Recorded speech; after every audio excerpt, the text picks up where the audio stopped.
Raycom's special presentation of Elvis Presley's Graceland is brought to you by the brewers of Budweiser.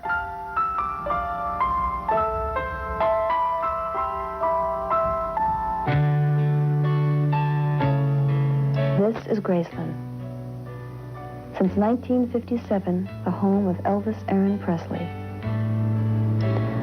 Although it has become a symbol, a museum, and to some people, a shrine, it is still first and foremost the place where Elvis lived, laughed, and shared good times with his friends and family. In other words, it was a home, in the best and truest sense of the word. I'm happy you can join us now as we make our own private tour of Graceland. And I'm pleased to be able to act as your host for this hour and contribute some insights into the life and career of this living legend named Elvis Presley. We're in the main hallway. The first thing that you see when you enter the front door, this and everything else in the house has been restored to its original condition wherever possible. This is the decor and the furnishings that were used 18 of the 20 years that he lived here. Elvis bought Graceland in 1957, just a few short years after his career began to skyrocket on a national basis. Now, can you imagine the sense of gratification he felt? This young man in his early 20s, who'd been laughed at and scorned for his musical tastes and ambitions, to be able to sit down and write a check for $100,000 cash and purchase his southern mansion. It wasn't only the fact that he now owned a large house and nearly 14 acres of land that pleased Elvis so much. It was also nice to know he had purchased a piece of history, a property that had been in the previous owner's family for generations. You might say it gave him instant respectability. Elvis bought Graceland from a woman named Mrs. Moore. The estate was named after Mrs. Moore's great-aunt, Grace. And during the 20 years that Elvis called this home, he made many improvements, some of which you'll see as we travel through the house and grounds. In order to really comprehend what this house meant to Elvis and to me when I lived here, I think it's important to put it all into some kind of perspective. Elvis was born in Tupelo, Mississippi, in a 30 by 15-foot shack. Elvis's mother, Gladys, had the normal aspirations for her son, that he should grow up healthy and eventually have a steady, well-paying job with the possibility of a pension at the end of the road. It was a good, solid middle-class dream, and never went so far afield as to include the possibility of his ever becoming an entertainer, let alone the most legendary star in the history of entertainment. I read comic books and I was the hero of the comic book. I saw movies and I was the hero in the movie. So every dream that I ever dreamed has come true 100 times. In the early years, Elvis didn't harbor any great ambitions for himself. He thought perhaps of becoming a mechanic, as he liked to work with his hands. One of the first jobs he ever held was driving a truck for the Crown Electric Company. It was in that truck that he first drove to Sun Records in Memphis to record 2 songs to give his mother for her birthday, My Happiness and That's When Your Heartaches Begin, both originally recorded by the Ink Spots. When I was working for Sam Phillips, one of the services we offered was a general recording service which gave the public an opportunity to literally come in off the street and make a record of anything they wanted to. $3 one side, $4 two. One day, a very strange-looking young man with sideburns came in and said he wanted to make a record for his mother. I believe he said for his mother's birthday. Sam wasn't there at the time, so I decided to cut the record for him myself. Partway through the first side, I began to get these very strange reactions to his voice and his manner of singing, and I did something that normally we never did. I reached out and started the tape recorder so that I could get a part of one of the songs so that Sam could hear it later when he came back. Hey, you had to be blind not to know the guy had something. Something nobody could describe. I don't think till this day that we can describe what Presley had. But he had it. He had it in abundance. But the dream must have taken shape for Elvis long before that first recording. Perhaps it started when he won second prize at the Mississippi-Alabama Fair and Dairy Talent Contest at the age of 10. He sang Old Shep, and he charmed the judges. In any event, it was a far cry from the simple surroundings he was used to as a child to this elegant dining room with its fine china and crystal chandelier. The setting was obviously different. But what about Elvis himself? Well, oddly enough, he really hadn't changed that much. He still enjoyed the companionship of his family and friends at dinner time, and it wasn't uncommon for 10 to 12 of them to be around this table when dinner was served, and that was usually around 9 or 10 in the evening. My clearest memories are of this room around Christmas time. There was always a very large tree set up in front of the window over there, and everybody would help decorate it. Well, I take that back. Almost everybody. Elvis would usually prefer to supervise rather than actually participate. And when it got close to midnight on Christmas Eve, we'd all gather around the tree and we'd exchange our gifts. Elvis was always home for Christmas. The decorations would start going up around Thanksgiving and then remain up through his birthday on January the 8th. And one time, when Elvis was in California, he noticed the extravagant way that some people decorated their property for the holidays. He was particularly impressed with one estate where the driveway was illuminated from street to front door with an elaborate display of blue lights. He called his father, Vernon, in Memphis. He described the look, and he told him to arrange the same setup for Graceland in time for his return. Well, Vernon said the way that he described it, it could easily be mistaken for the lights on an airport runway, and they'd be darn lucky if a plane didn't land right in the front lawn. Nevertheless, he followed Elvis's instructions, and when he arrived back at Graceland for Christmas, Elvis was delighted with the effect. Of course, the inside looked very festive as well, and even the draperies in the formal rooms were changed to bright red for the holiday season.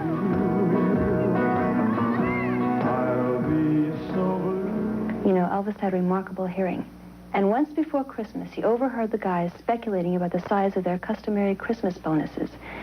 As a joke on Christmas Eve, he presented them each with envelopes containing $5 gift certificates to McDonald's. I opened my little envelope, and I couldn't believe what I was seeing, because this is the first time this had ever happened with Elvis. And I sort of did a double take, and I looked at him, and he looked at me, and I kind of froze. And I waited for his reaction. He just broke out laughing and slapped me on the shoulder, and I hugged him. And we just sort of rolled around for a few seconds. Elvis he just had a tremendous sense of humor. I wish people could have seen that side of him. It was a Merry Christmas, after all. There must be lights burning brighter somewhere. This bud's for all that you do. It could be any time now. No, Bill had to leave. Can I help you? A friend is counting on you. We need copies by 4:30. I'll cover it for him. Not a word. You keep on coming through, 'cause you make America work, and this bud's for you.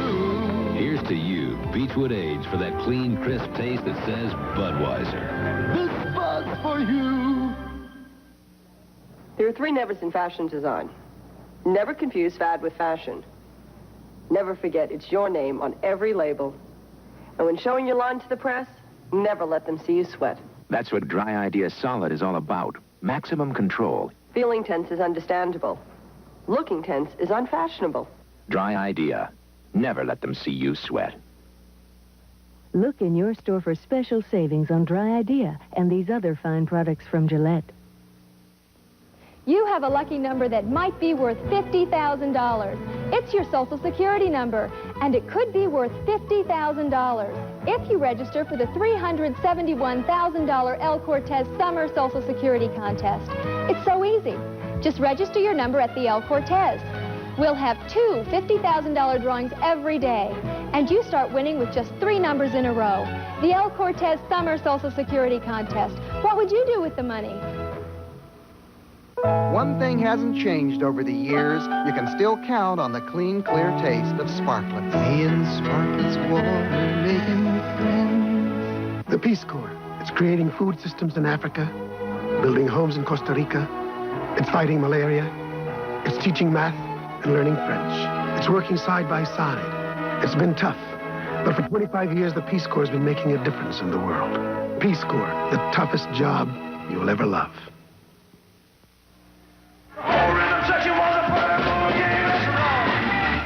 Christmas time only comes once a year, but it's one of the toughest times for all the guys around Elvis. This is the time of year we have to buy Elvis a Christmas present. And he is so hard to buy for, because anytime he wants something, he just go out and buy it. So every time we could think of something, he already have it. So it's really tough for us at Christmas time. The gifts that gave him the most pleasure were not necessarily expensive items, but were things that required thought and work on the part of the giver. Homemade items or little poems were especially meaningful to him, and he kept them for years and years. In 1971, I was visiting with Elvis and his family. As I started to leave, Elvis escorted me to the foyer. As we were standing there talking, Lisa came through pushing her baby buggy. I turned to Elvis and remarked, "Elvis, she will soon be 4 years old. What do you plan to give her for her 4th birthday?" With a wide sweep of his hands, he said, "You know, all of this is but for a day." And we talked about home and roots and his childhood and about leaving Tupelo with a small trunk and all their worldly belongings. And he said, "Miss McComb, I would like for her to remember and be remembered the lady for which she will be and not for what she's acquired." I said, in other words, we talked of the values of life, and he said, "Could you write for me a poem to give her that would make her know these values?" And I said, "Elvis, in other words, you want me to write a priceless gift?" And he said, "Yes." I wrote the poem, and when I brought it to him, he grabbed it with both arms, and after he read it, he bounded up the stairs. He came back down, and he was crying, and he took my copy, and he wrote on it, "This is just beautiful, Elvis Presley." And he looked, and the tears had smeared my copy, and with his elbow, he started to wipe them away, remarking, "Miss McComb, I've ruined your copy." And I said, "No, Elvis, someday those teardrops will be priceless." This is the living room, and this is the famous 15-foot couch that was especially custom-made just for this room. Many items here hold memories for me and Elvis. That picture of Elvis's father, Vernon, was given to Elvis by him for Christmas in 1976. And this portrait of Elvis, which used to hang in Vernon's office behind his desk, was made when Elvis was about 22 years old, just about the time he bought Graceland. In addition to these paintings, there are many others throughout the house. Most of them were placed here when Graceland was open to the public. When he lived here, Elvis didn't care to see his face staring at him from all the walls. But there was one portrait he was especially fond of. I was painting in my studio one afternoon at Caesar's Palace, and I was looking over my shoulder, and I thought I saw Elvis Presley. And I did a quick double take. I looked, and it really was Elvis. And he told me that he had seen a portrait that I had recently done of Johnny Mathis, that he wanted one.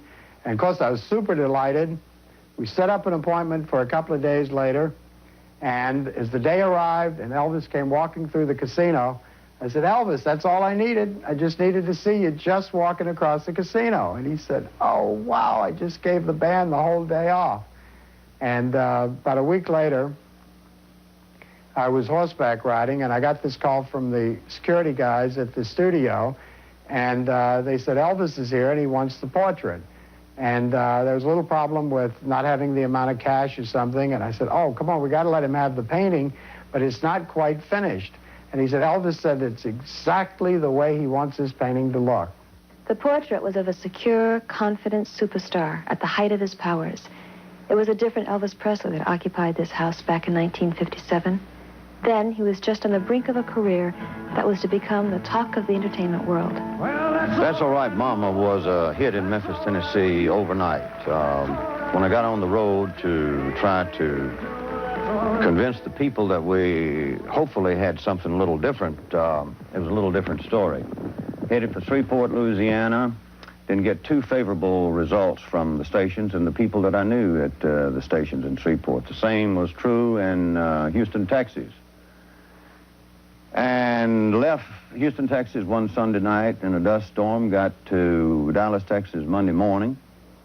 And the counter girl there, Alta Hayes, for Big State Distributing Company, met me, and I looked apparently down, and she said, "What in the hell's wrong, Sam?" And I said, "Well, I'm not convinced that I've convinced anybody that we may have a record that could sell some records." And she said, "Well, I got news for you. I've got the record, I got the sample, and you can believe me, you have got a record that's going to sell." Back in 1954, I was producing a Saturday night show in Shreveport, Louisiana, called The Louisiana Hayride. On the cast, young Elvis Presley, along with him, Scotty Moore and Bill Black. He was getting, Elvis was, $18 a week for Saturday nights. By 1955, I had raised him to $200, and he added a third man, DJ Fontana, his drummer. It had become obvious to me that we had to have a booking agency, a promotion organization, in order to book our acts all over the United States. Now, I knew just such a man, Tom Parker from Nashville, Tennessee. I arranged to pay his expenses, brought him to Shreveport. He stayed there some 3 weeks, announced at the end of that time that he was not going to book for us, he was going to manage Elvis Presley. Part of Colonel's plan was to get Elvis signed to a major record company like RCA. But he knew of Elvis's loyalty to Sam Phillips, the owner of Sun Records. At that time, I'd had 5 releases on Sun Records by Elvis, and the rumors were spreading that the contract of Elvis was for sale from Sun Records. I wanted to find out the source of it. I had suspected that it was Tom Parker that was spreading those rumors. I called Tom Parker at the Warwick Hotel in New York. I said, Tom, are you spreading the rumors that Elvis Presley's contract is for sale? He denied the fact that he had said anything about it or knew anything about it. In the course of that conversation, he said, is his contract for sale? I said, well, maybe anything is for sale, Tom, but I want to put a stop to these rumors. Or if you want to buy his contract, there's a possibility. But we've got to get together and work something out. So he decided that he could come down the next day or two and get together with me. We'd do one of 2 things. We would either put these rumors to rest or we would sell his contract. The first record he made for RCA was Heartbreak Hotel. It was on the Billboard charts for 8 weeks as the #1 record in the country and was Elvis's first gold record. After that, everybody wanted him for personal appearances. On your personal appearances, you create a sort of mass hysteria amongst your audiences of teenagers. Is your shaking and quaking in the nature of an involuntary response to this hysteria? Oh, would you say that again, sir? Well, I say that when you shake and you quake when you sing, is that sort of an involuntary response to the hysteria of your audience? Involuntary? Yeah. Well, I'm aware of everything I do at all times, but it's just the way I feel. Hollywood and the movies were beckoning for a piece of this 6-foot, strikingly handsome, sensuous young performer.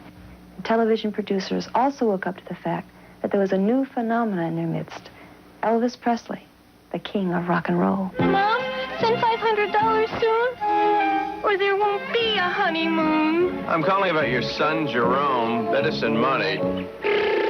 He wants to go home. 早く送ってくれないか。スピード違反でパクられた。 To send someone money fast, come to Western Union.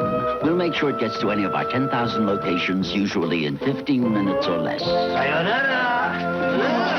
Western Union, the fastest way to send money. Feel the hold you can touch. Mink Difference Hairspray. Feel the style that can lift you. New Mink Difference Mousse. Feel the difference. New Mink Difference Gel and Liquid Stylizer. Feel the soft. Feel the silky. Feel the difference. Mink Difference. You know, people in the truck industry know that August is the best time to buy because new models are on the way. So right now, Desert GMC makes it real easy to buy the #1 truck in America. S15 pickups can be purchased for as low as $99 a month. New Sierra pickups with free air for as little as $150 a month. And save $3,000 on custom van conversions. Buy or lease now and save now. Desert GMC, where it costs no more to buy the best. Maryland Square honors the working families of Las Vegas with affordable prices, friendly service, and quality merchandise. For all your shopping needs, come to Maryland Square, the U.S. Post Office substation for your shopping convenience. Check cashing and money orders, special customer services at Maryland Square. Shop at beautiful Maryland Square. This is the music room, dominated by this 9-foot concert grand piano, finished in gold leaf. And the stories about this piano are as fascinating as the piano itself.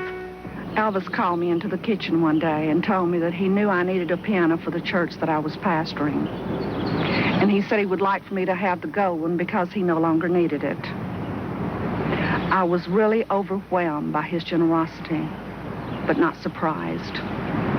The piano was really too large for the church, and I asked him if I could trade it for a smaller one. And he said whatever suited our needs was fine with him because he gave it to me. My husband pulled the tractor up in front of the house, moved the piano out on the dipper of the tractor, That was the last I saw of it until it was moved back into Graceland one evening. In the spring of 1982, we were preparing to open Graceland to the public. Newspaper articles had caused telephone calls to begin pouring in from people all over the country who had artifacts that Elvis had owned or things that had been at Graceland. Most of them wanted us to purchase those things. We even had a call from a woman who wanted to know if we were interested in buying x-rays of Elvis's teeth. So amongst all those calls one day, a gentleman here in Memphis called and told us that he had the gold piano that had been at Graceland. I was amazed and told him that we had no way of purchasing the piano from him because we knew it was quite valuable.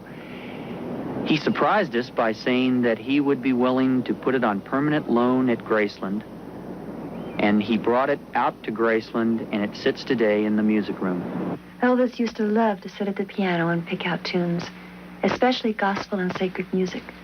He also loved to be surrounded by people who sang with a feeling and a sense of spontaneity. And although Elvis has been called the king of rock and roll and has made tremendous contributions to pop and country music, it's interesting to note that the only Grammy Awards he ever won were for his albums of sacred music. Now we're going to go to the TV room, which is located in the basement. When Elvis first bought Graceland, these were just bare rooms. He decided he wanted an informal place to watch television, listen to records, and bring people over to party. In this room, he could do all three. He loved television, especially live sports events and sitcoms. Some of his favorites were I Love Lucy, Carol Burnett, and The Dick Van Dyke Show. There are at least 14 sets in the different rooms here at Graceland. The idea of the 3 TV sets in a row he got from Lyndon Johnson. When Johnson was president, he liked to watch all 3 network news programs at the same time. Elvis liked to do the same thing with football games. He kept most of his record collection down here. As you go through these stacks of records, it's apparent that he had a wide range of taste in music. There are all kinds here, from gospel, rhythm and blues, country, pop, bluegrass, classical, and even opera. The rest of the collection was located in the private bedrooms upstairs, along with cassettes of his favorite films, his books, and an organ. Because of the personal nature of the upstairs rooms, it was decided with the opening of Graceland as a museum to keep those rooms sealed from the general public, and we continue to honor that wish for this tour as well. This jukebox holds 100 records, and it was wired so you could hear it in all the rooms of the house. Elvis could show movies down here, and this bar soda fountain was the focal point to lots of parties. In the early 70s, Elvis and I were flying back from Los Angeles to Memphis, and he started talking about his desire to have some sort of logo or symbol to represent his philosophy of life and business. We took out a pad and started sketching a design. By the time we landed, we had it completed. It was the 3 letters TCB, which stood for Taking Care of Business, and a lightning bolt, which stood for In a Flash. It was first made into a necklace, and then Elvis had some made up with the letters TLC for the ladies, meaning tender, loving care. But the TCB with a lightning bolt became his signature, and he placed it on many items, from this ring to the tail end of the Lisa Marie. Elvis's private plane had many wonderful stories connected to it. Elvis called me up to the house one day, and he said, Joe, he says, I need to get an airplane. He said, I don't want a small plane, I want a big one, a big 4-engine jet. So not knowing anything about airplanes, I called this broker in Los Angeles, and he said, best place to go for those kind of planes would be down in Tucson, Arizona. They're all stored down there. So I catch a plane, fly down there, and meet a salesman down there, and he shows me all these airplanes. And I see this 8-seater Convair. It was a gorgeous airplane. So I called Elvis up, and I said, Elvis, I found a nice plane. I think you should come down and see it. He said, Joe, he said, I don't want to see it. He says, I'll take your word for it. If you like it, go ahead and buy it. So he bought the Lisa Marie for $250,000. He then spent another $600,000 having it customized. And when it was completed, he hired a crew of 4 to be on permanent call November of 1975. In the early days of his career, Elvis had a fear of flying, so he preferred to drive to his engagements. And later, he got his own bus. But once he got the Lisa Marie and he felt comfortable with the crew, he took great pride and pleasure in the aircraft. Sometimes, on the spur of the moment, he would gather up a group of people and just fly over Memphis, showing them the city from the air. And I remember once on our daughter's birthday, he flew the plane to Los Angeles and then took her to Las Vegas to celebrate.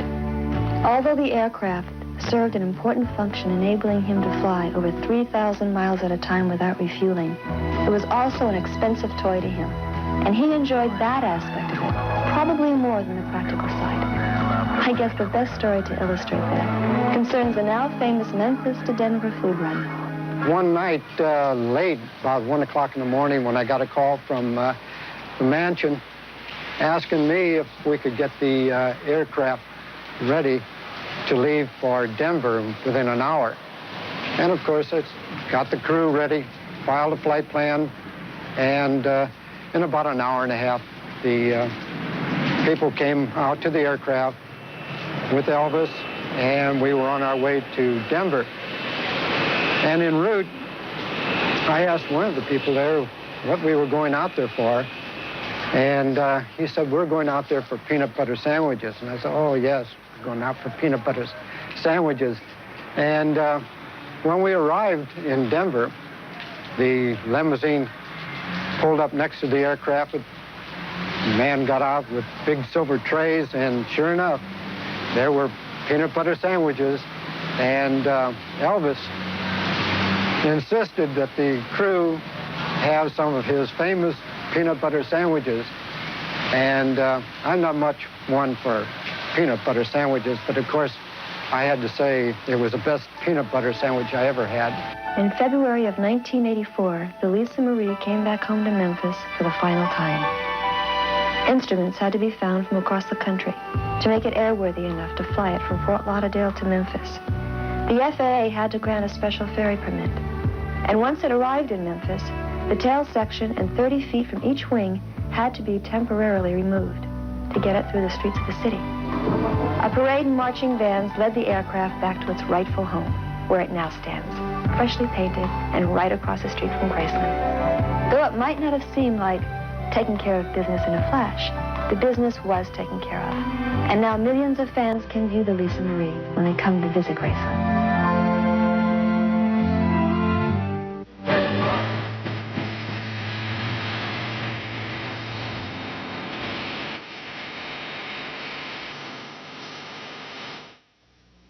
Be right back, Pop. This bud's for all that you do. Pete, come here. This year? Hey, my glove. I found out Pop worked overtime to pay for it. He was always knocking himself out to give us something better. Sounds a lot like you. Budweiser, the king of beers, salutes everyone who's ever worked for more than just a paycheck. Thanks. I think that's my line. This bud's for you. The following is for women only. Summer's Eve introduces a new and totally different idea. The first external feminine wash. Introducing new Summer's Eve Feminine Wash. It's the only cleansing solution made specially for your external feminine hygiene needs. And it's non-irritating, so you can use it every day to help you feel feminine, fresh, and confident. New Summer's Eve Feminine Wash. The first intimate cleanser for women only. Got a hearty appetite? Then bring it to the Nevada Palace.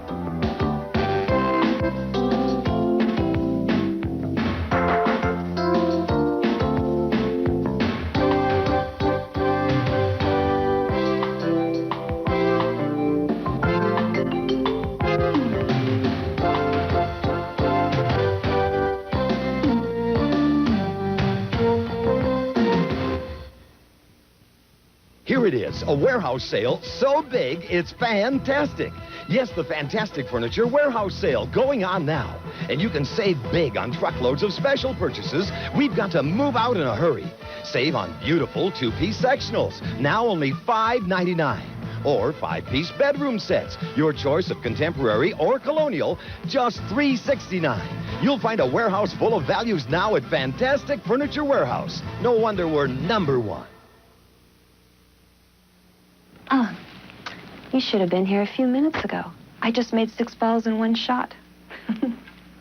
Well, as you can see, we're down in the pool room. Some people love it, some people hate it. Elvis loved it. Oh, by the way, I didn't make the tear in that felt over there. That was one of Elvis's friends trying to make a trick shot. Obviously, he missed. Elvis bought this table in 1957, just shortly after he bought Graceland. He loved the game, and like everything else he put his mind to, he was good at it. The room was decorated with 750 yards of fabric. Shooting pool was only one of the ways that Elvis let off steam. He also had other means of relaxing and diverting attention away from work. Sometimes he would rent the local movie theater to show films to family and friends. Patton was one of his favorites. Also the Monty Python films and anything with Peter Sellers. The films he liked, he would show over and over again, often reciting all the dialogue with the actors. Elvis loved movies, but he couldn't go to the movie theater just like any ordinary person. It caused a mob scene. So we started renting the movie theater in the evenings. We'd go to a film exchange, get 3 or 4 first-run movies. He would never let us get one of his movies because he hated to see himself on screen. And we'd sit there and watch these movies, but Elvis, if he didn't like a movie, the good thing about him having control, he could just turn it off and start another one. Other times, he would rent out the skating rink or the local amusement park called Libertyland. Once he rode the Pippin roller coaster for 2.5 hours straight. He was so crazy about the bumper car ride that he seriously talked about bringing the whole ride to Graceland. And when things got too calm, the gang, led by Elvis, would take to their wheels and kick up a little dust. Sure, we kicked up our heels a lot. We had some wild and crazy times, like running the amusement park all night long and like converting snowmobiles to riding them on the land all over Graceland. But I think what it was, when we were poor, when we were young, we couldn't afford those things. And now that Elvis was a superstar and extremely wealthy, he could let us sort of relive our youth and do things that we couldn't do when we were kids. All these activities were played with the high spirits of youth. Elvis loved to instigate, participate, and best of all, win. We're in the den, or jungle room, so nicknamed because of its decor. The room itself was added onto the house in 1965, and Elvis selected the furniture from Donald's furniture store in about a half an hour. Elvis said it reminded him of Hawaii, a place he was attached to. He bought the furniture partly because he liked it, and partly because his father had made fun of it when he saw it in the store. Elvis enjoyed having breakfast in this room that boasted plastic greenery and a large artificial waterfall. He enjoyed watching television here on a large screen that used to stand right in front of the waterfall. He also felt it was a good place to record, probably because of the carpets that are on the ceiling, an idea he got from California. He made 2 albums in this room, from Elvis Presley Boulevard, Memphis, Tennessee, and his last album, Woody Blue. The recording sessions usually took place at night, and sometimes lasting till morning. RCA would park the recording trucks in the backyard, run wires into the den, and set up the musicians over here. One of the reasons that Elvis loved Graceland was because it could fulfill his dream of being surrounded by all kinds of animals. Over the course of 20 years, there was a regular zoo here, including a turkey named Bowtie. There were peacocks, minor birds, parrots, mules, guinea hens, ducks, monkeys, and of course the famous chimpanzee, Scatter. Scatter had a definite mind of his own, and he also loved to chase the ladies. Elvis was so fond of him that he built him a house out back, complete with heat in the winter and air conditioning for those hot summer days. Everybody knows how attached Elvis would get to his pets. And if one of them happened to pass away while Elvis was on the road, they would try to keep the news from him for as long as they could. And often when Elvis went out for a ride, he would return with some furry, fuzzy, or feathery thing in the car with him. It was the most natural thing in the world for him to be around animals, and most of them responded in kind. To a teenager growing up in the 50s and 60s, nothing symbolized freedom more than a set of wheels. The love affair with cars starts even younger and never quite ends. Elvis was of that generation, and when he was able to afford anything he desired, cars were one of the first things he indulged in. He owned many of the finest automobiles ever made, and he was also famous for giving them away for the slimmest of reasons. Although Elvis owned hundreds of cars, many of them one of a kind, these were his favorites for one reason or another. This 1973 Stutz was a remarkable machine with real gold trim and a gold key for the ignition being only 2 of its unique and elegant features. The Ferrari was built for speed and styling, was sleek and understated, all the qualities that Elvis admired. The 3 supercycles had Volkswagen engines, and Elvis used to love riding them up and down Elvis Presley Boulevard up front. The pink Jeep was used by Elvis in the movie Blue Hawaii, and many guests who come to visit Graceland love to have their pictures taken in that Jeep. And of course, one of the most famous cars associated with Elvis is the pink Cadillac he gave to his mother.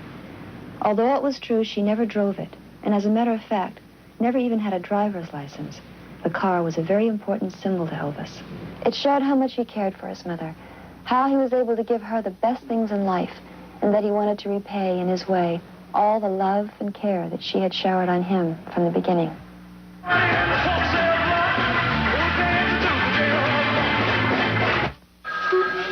With this job, I need the strength of a man's antiperspirant, Speed Stick. Today, there's Lady Speed Stick Antiperspirant with the most powerful wetness fighter available. Speed Stick protection made for women, so it's gentle. I'd love a woman's antiperspirant that could keep me dry all day.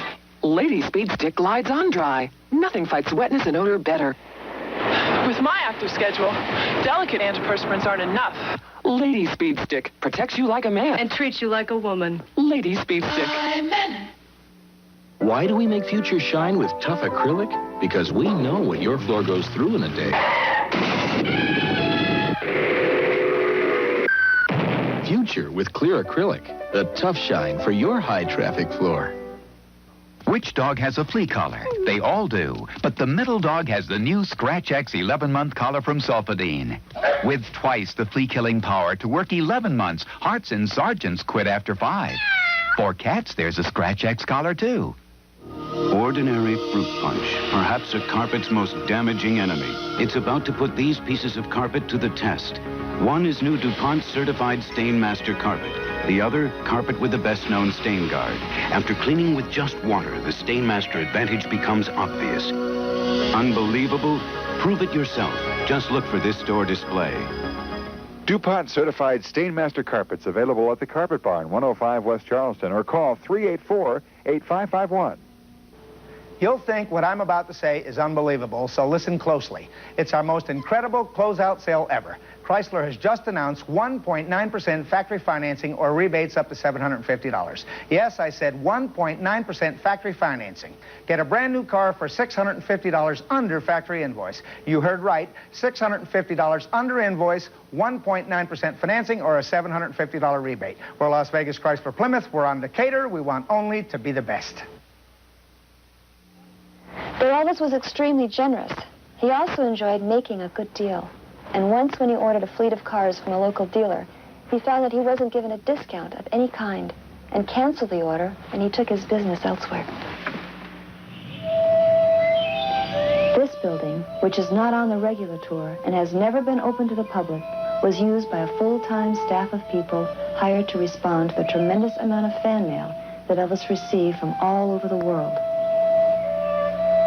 Many of the items that were received, such as his photo album, scrapbooks, portraits, teddy bears, fan mail, scarves, T-shirts, were all sent here to be acknowledged and stored for Elvis. Most were given by him to children's hospitals and orphanages. Perhaps more than any other entertainer, Elvis felt a powerful bond with his fans throughout the world. He knew they were responsible for his continuing success, that they were loyal and supportive throughout his entire career, and that they took great pleasure in his triumphs and stature in the world. They would overwhelm him with letters and gifts and signs of their devotion, and whenever possible, he would come to the gates of Graceland and talk to the ones who would gather there. The fans, as a rule, would respect his right to privacy, but since they felt such a kinship with him, some of them would treat his home and his life as if it were their own. Once when Elvis heard a splashing noise coming from the pool area, and when he went out to investigate, he found the girls swimming around in his pool. Rather than becoming angry at this invasion of his privacy, he just warned the fan to be careful, and he left her there to continue her swim. One of the things that Elvis and I shared in common was a love of horses. He took great pride in this area of Graceland, who was in complete charge of organizing the barn and stable. All instructions for care and feeding of the horses and the maintenance of the tack and other riding equipment came directly from him. When Elvis purchased a farm in Mississippi, he felt every one of the gang should have his own horse. So he went out and got 17 of them. Of course, a horse is no good without a saddle. So he got 17 of those. Now, if you have a horse and you have a saddle, you have to have some way of getting to the horse and some way of carrying the saddle. So he also bought everyone his own pickup truck. Elvis never did anything halfway. Of all the horses that Elvis owned during his years at Graceland, 5 are still here under the expert care of Aileen Rayford. And this was his favorite. It's a golden Palomino quarter horse named Rising Sun. Hey, boy. And in this coming May, he'll be 24 years old. Hey, boy. Elvis used to ride him down to the front wall where there were lots of fans gathered. He'd occasionally sign autographs. He bought Rising Sun in 1967. And for a time, this barn was known as the House of Rising Sun.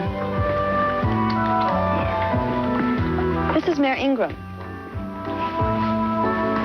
The horse was named after William Ingram, who was the mayor of Memphis at the time. And now I'd like you to meet Ebony's Double, sired by the world champion walking horse, Ebony's Masterpiece. Last year, after 8 years of being out to pasture, Ebony was retrained over a period of 40 days and performed an exhibition at the Tennessee Walking Horse Celebration in Shelbyville. Ebony's Double went through his paces to a medley of Elvis's songs, and needless to say, the response from the crowd was overwhelming. Yeah. This beautiful horse is Memphis. His claim to fame? Of the original 17 horses that Elvis bought, he's the last to survive. Hey. Hey there. A little busy. And this is Lisa Marie's pony, Mariah. Yeah. Elvis used to love to get a rise out of people and would often do offbeat things just to get their reaction. When Grandma Presley was alive, he once brought this pony right into the den. The pony, not making any distinction between outdoors and indoors, did what came naturally. Much to the annoyance of Grandma, who informed Elvis in no uncertain terms what she thought of his actions. Elvis loved sports. In the mid-70s, racquetball was catching on all over the country. So he decided to build his own court. And this was the result. It wasn't only used for racquetball, but for weightlifting and jogging as well. Up on the 3rd level, there's a whirlpool and steam room. And on this floor, a lounge and a bar. This is the last piano Elvis ever played. It was on the morning of August 16th. And he had played a few games of racquetball and stopped on his way out to relax at the piano. He played Unchained Melody, Blue Eyes Crying in the Rain, and then headed back to the house. The racquetball court itself was constructed in 1975 and provided Elvis with countless hours of pleasure and wholesome head-to-head competition. He was even toying with the idea of opening a chain of franchise racquetball courts all across the country, but never had the chance to put his plan into action. Though the outside of the building has remained basically the same, the room where the racquetball court was located has been converted into a theater, whereas millions of fans can come and see a short film of his phenomenal career. We're fortunate to have this legacy for generations to share, who never saw Elvis in person, and for those who want to rekindle the fond memories that they still hold.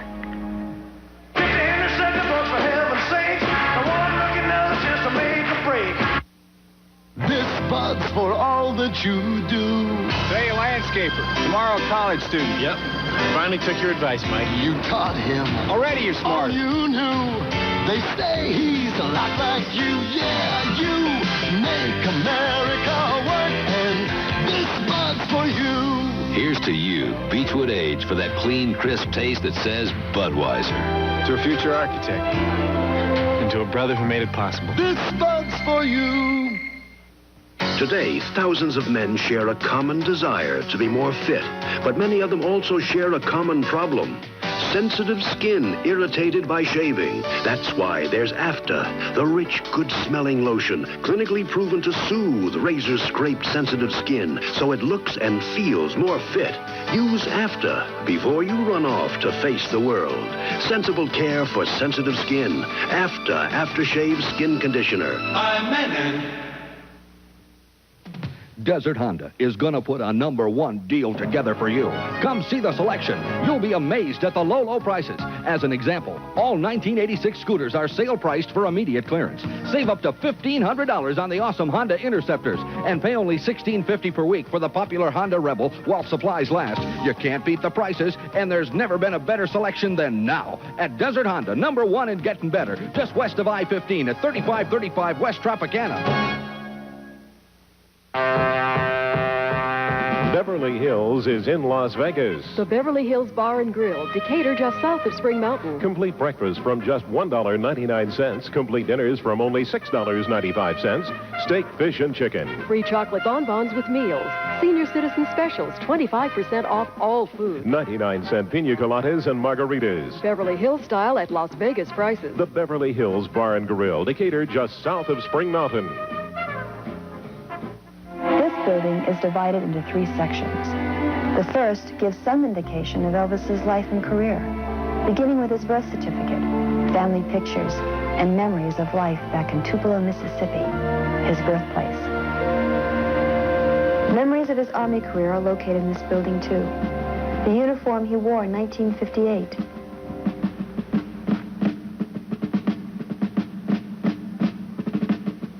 Stacks of petitions from fans trying to persuade the government not to draft Elvis.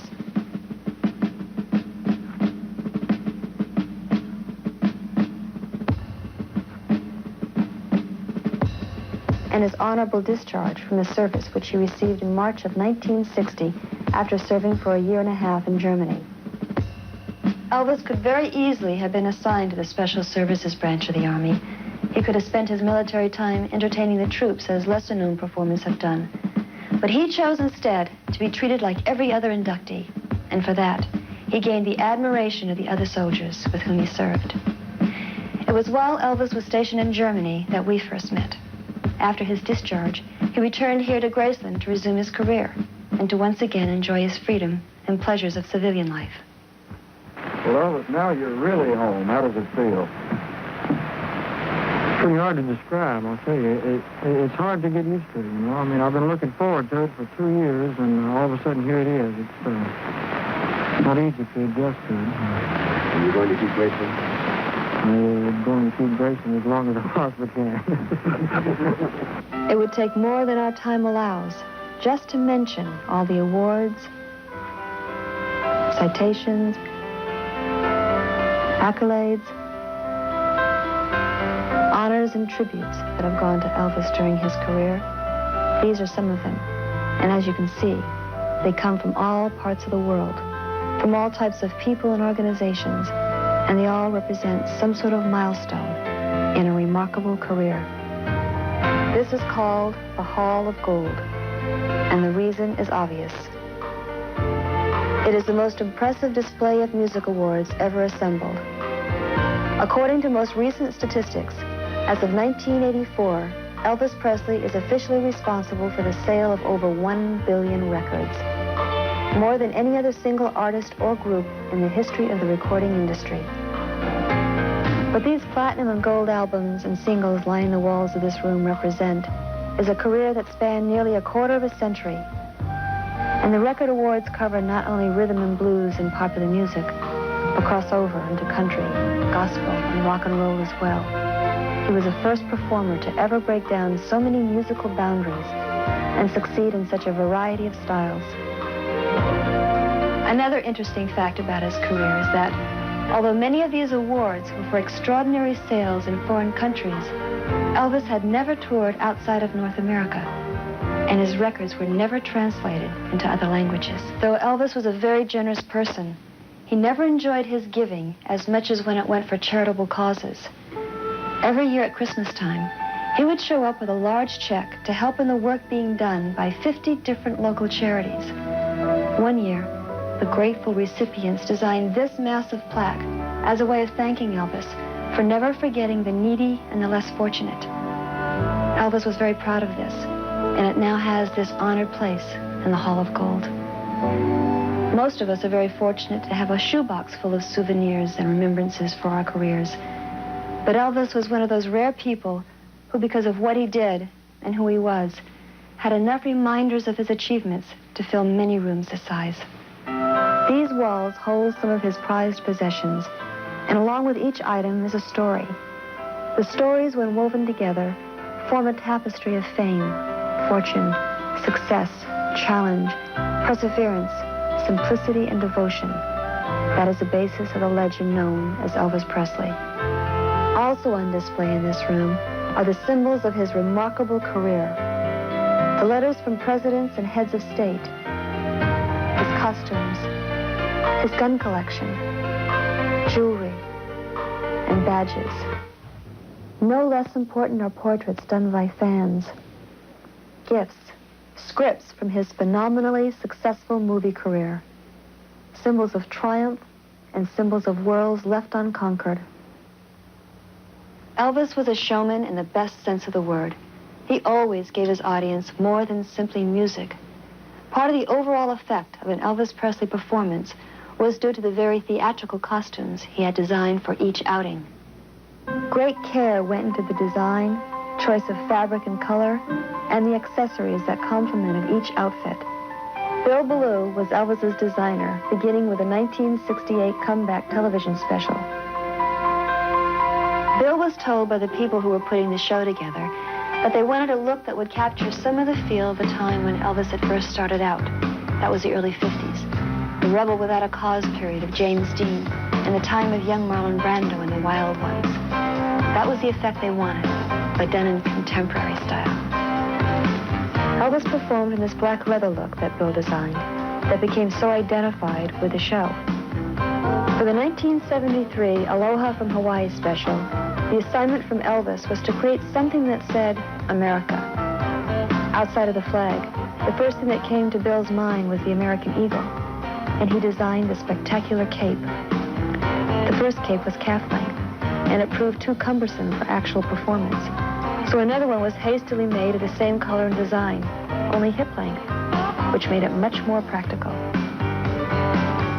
At the end of the television show, Elvis tossed the cape out to the audience, and no one knows for sure who now has the cape. But the one on display here was the original calf-length cape and jumpsuit designed for that historic occasion.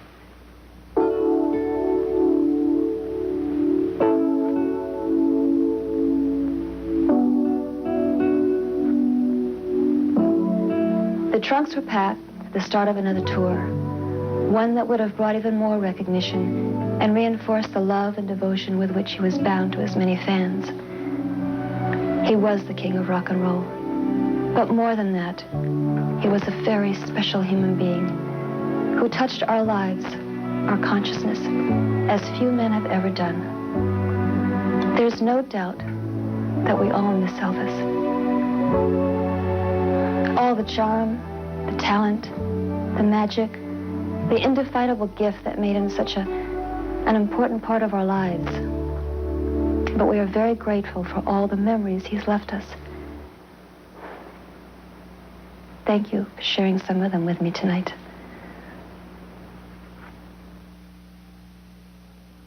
On the one hand, U.S. Sprint's long-distance digital fiber optic network is so quiet, you can actually hear a pin drop. On the other hand, it's so efficient, you'll get the best overall savings, which is pretty miraculous. Call U.S. Sprint and find out how you can get the best for less.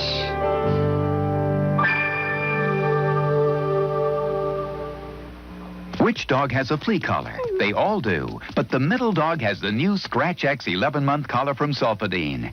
With twice the flea